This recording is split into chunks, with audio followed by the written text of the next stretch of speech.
మాజీ మంత్రి విడుదల రజని మరిదిని అరెస్ట్ చేసింది ఏసీబీ. హైదరాబాద్ లో అదుపులోకి తీసుకుని ఏపీకి తరలిస్తోంది. స్టోన్ క్రషర్ యజమానిని బెదిరించి వసూళ్లకు పాల్పడినట్లుగా ఆరోపణలున్నాయి. దీనిపై ఏసీబీ కేసు నమోదు చేసింది. ఈ కేసులో గోపి A3గా ఉన్నారు.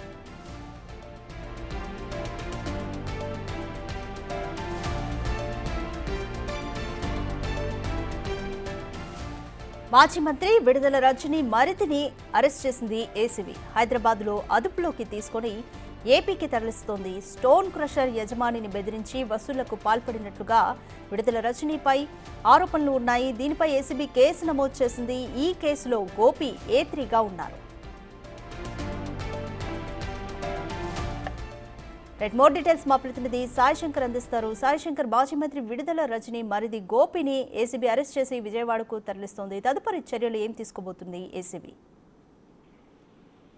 శ్రీ బాలాజీ స్టోన్ క్రషర్స్ సంబంధించినటువంటి ఆయన దగ్గర డబ్బులకు సంబంధించినటువంటి వసూలు చేసినటువంటి కేసులో ఏసీబీ కేసు నమోదు చేయడం జరిగింది. ఇందులో విడుదల రజని బామర్ది గోపీనాథ్, అదేవిధంగా విడుదల రజని PA RK తో పాటు అప్పుడు విజిలెన్స్ ఎస్పీగా ఉన్నటువంటి జాషువా పైన కూడా కేసులు నమోదు చేయడం జరిగింది. ఈ కేసుకు సంబంధించినటువంటి అంశంలో విడుదల రజని మరిది అయినటువంటి విడుదల గోపీనాథ్ని ఈరోజు ఏసీబీ పోలీసులు హైదరాబాద్ లో అదుపులోకి తీసుకున్నట్లు తెలుస్తుంది. దీనికి సంబంధించి కూడా ఆయన అక్కడి నుంచి విజయవాడ కూడా తరలిస్తున్నట్లు కూడా తెలుస్తుంది.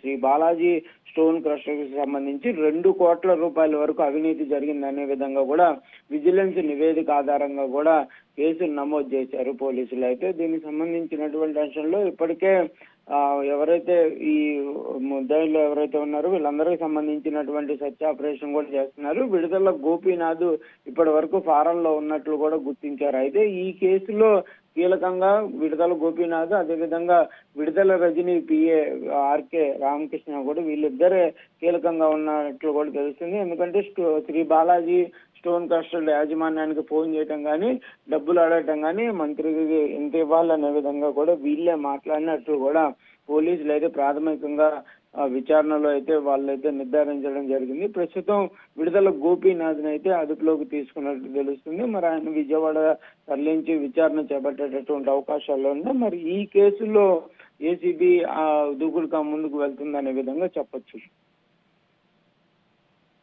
కు సంబంధించి విచారణలో ఎటువంటి విషయాలు పోలీసులు చెప్తున్నారు? అంటే ప్రధానంగా కూడా ఈ బాలాజీ స్టోన్ క్రషర్ సంబంధించినటువంటి అంశంలో అప్పుడు విజిలెన్స్ ఎస్పీ ఎవరైతే జాషువా అన్నారో అతన్ని అడ్డు పెట్టుకొని అక్రమంగా వీళ్ళ నుంచి డబ్బులు వసూలు చేసేటటువంటి ప్రయత్నం చేయడం, వాళ్ళని ఇబ్బందికరంగా పెట్టడం, ఒకవేళ కనుక డబ్బు లేకపోతే వారిపైన అక్రమైన కేసులు పెట్టి విధంగా కూడా అప్పుడు ప్లాన్ చేసినట్లు కూడా విజిలెన్స్ యొక్క నివేదికలో అయితే తెలియటం జరిగింది. దాంతో ఏసీబీ పోలీసులు దీనిపైన కేసు నమోదు చేశారు. ప్రస్తుతం అయితే విచారణ అనేది ప్రాథమికంగానే పూర్తయినటువంటి పరిస్థితులు ఉన్నాయి. ఇప్పుడు కనుక కంపల్సరిగా విడుదల గోపీనాథ్ను అదుపులోకి తీసుకుంటే ఈ కేసుకు సంబంధించినటువంటి అంశంలో కీలకమైనటువంటి అంశాలు వెలుగులోకి వచ్చేటటువంటి అవకాశాలు అయితే స్పష్టంగా కనిపిస్తున్నాయి. ఎందుకంటే ఆ రోజు అసలు ఏం జరిగింది, ఎవరు ఫోన్ చేయడం జరిగింది, ఏ విధంగా ప్లాన్ చేశారు అనే దానికి సంబంధించినటువంటి అంశాలు వెలుగులోకి వచ్చేటటువంటి అవకాశాలు ఉన్నాయి. దాంతో పాటు ఈ కేసుకు సంబంధించేనా లేకపోతే మిగిలినటువంటి స్టోన్ క్రషర్లకు సంబంధించిన వాళ్ళకు కూడా ఇలానే చేశారా అనే దానికి సంబంధించిన కోణంలో కూడా విచారణ జరిగేటటువంటి అవకాశాలు ఉన్నాయి.